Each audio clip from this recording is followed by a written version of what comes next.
Greetings and welcome to the channel. My name is Dr. Narajasi, transformational coach here at Inner Mileage, where we help folks heal from generational cycles so they can align to their best lives right here, right now. Today we're going to be talking a bit about the true meaning of being born again. The true meaning of being born again, particularly when you've escaped from narcissistic abuse. And you often hear the term born again, particularly in the Christian circles, but what does it truly mean?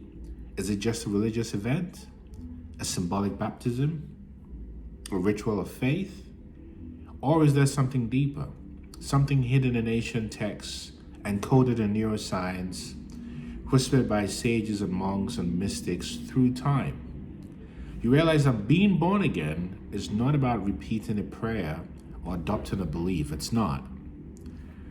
It's a complete breakdown and restructuring of the self. It is the death of the conditioned mind, the dismantling of every trauma, identity, and generational cycle that holds you hostage.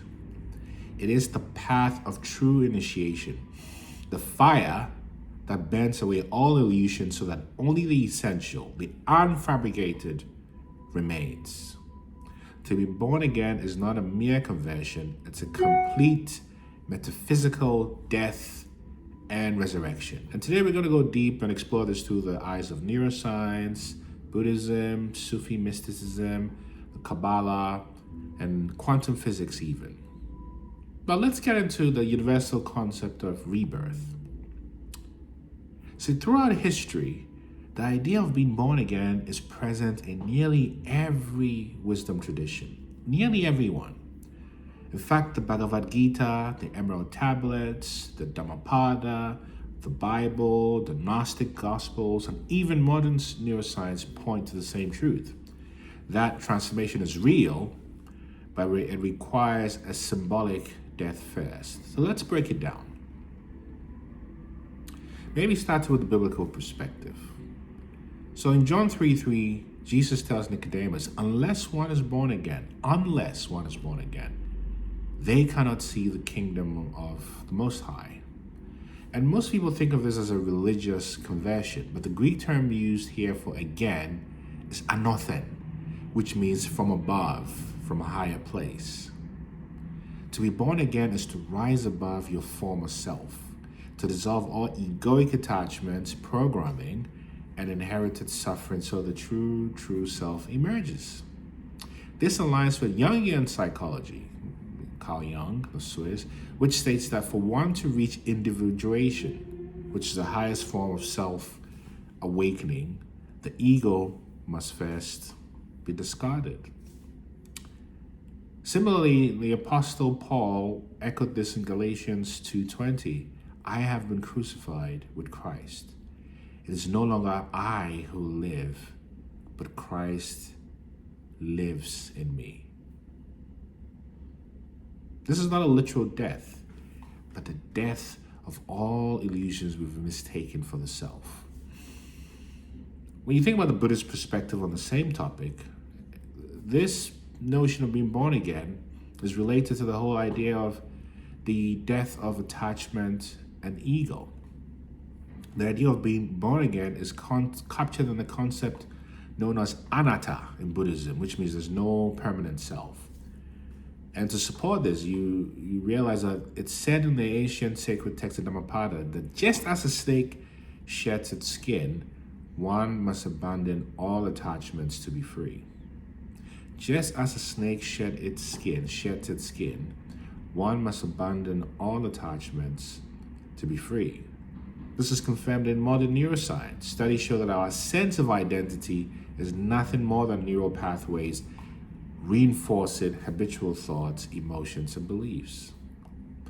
So you realize that when someone has a mystical experience, the default mode network, or the MM, the part of the brain responsible for self-referential thoughts, shuts down. This mirrors the Buddhist experience of enlightenment, even. That's the moment when all ego-based attachments dissolve and the unfabricated self emerges. When you think about this from the Hermetic perspective, in the Gnostic Gospels, you think about the alchemical rebirth. Being born again in Hermeticism is the completion of the great work, which is the transmutation of the self from lead, which is your base nature, to gold, which is your divine nature.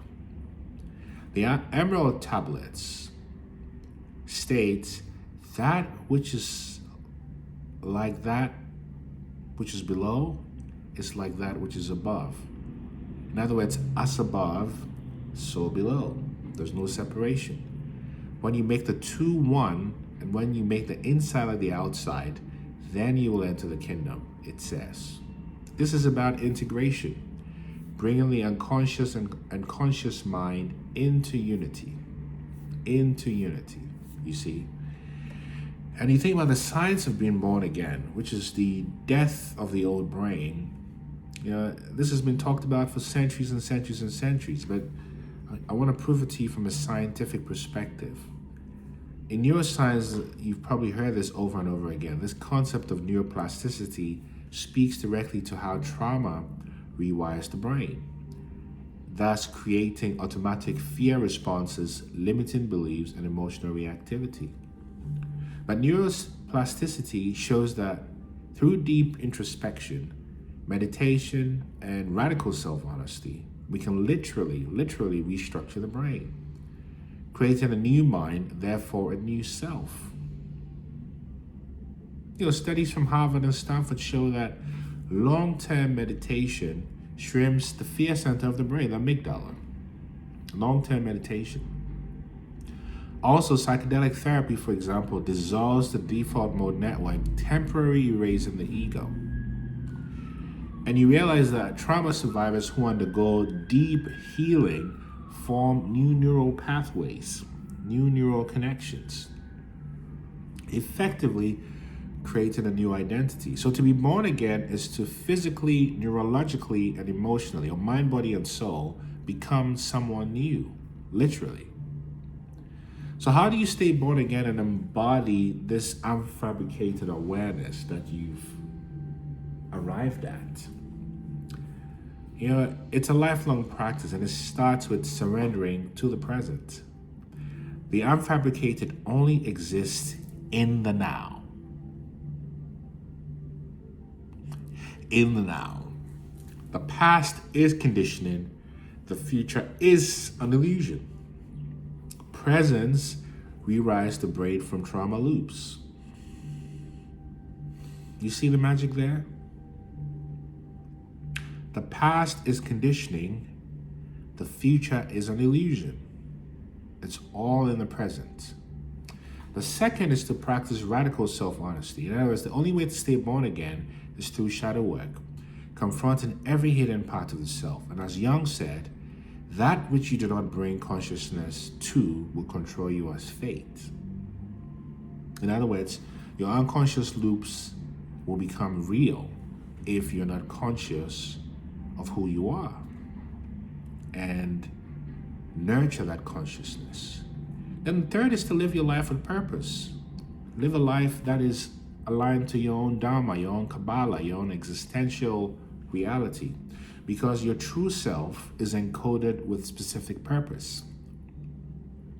To be born again means to live aligned with that purpose rather than societal conditioning. So you realize that being born again is the greatest transformation possible, because it's the death of all that is false within you, and it's the birth of all that is divine within you. And just like a phoenix rising, as has been said oftentimes, because it's true, as you embrace this new identity that you're not used to, it begins to stabilize in the same way you unconsciously embrace your past false identity. And as you begin to merge into union with your higher self, yoke with this higher self, you begin to manifest an entirely different reality. If this resonates with you, type transform in the comment section. Let us know your experience with this. And know that born again is metaphorical, it's physical, it's spiritual. That's why there's absolutely no one like you, and I salute you for having the courage to transform. Keep in touch, like, share, and subscribe, and see you next time.